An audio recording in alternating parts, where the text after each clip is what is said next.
If your PS5 keeps randomly disconnecting from your Wi-Fi network, this guide will walk you through a few simple fixes that can help.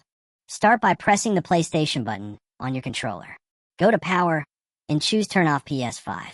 Once your console is completely off, power cycle your Wi-Fi router. Unplug it from the power outlet, wait 30 to 60 seconds, then plug it back in.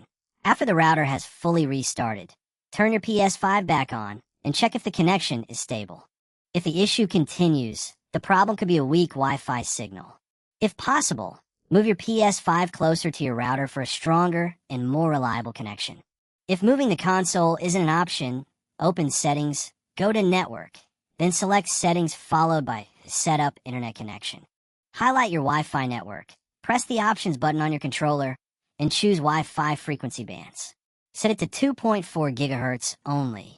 Although the 2.4 GHz band offers slightly slower speeds than 5 GHz, it provides a stronger and more stable connection over longer distances, which can help reduce random Wi-Fi disconnects.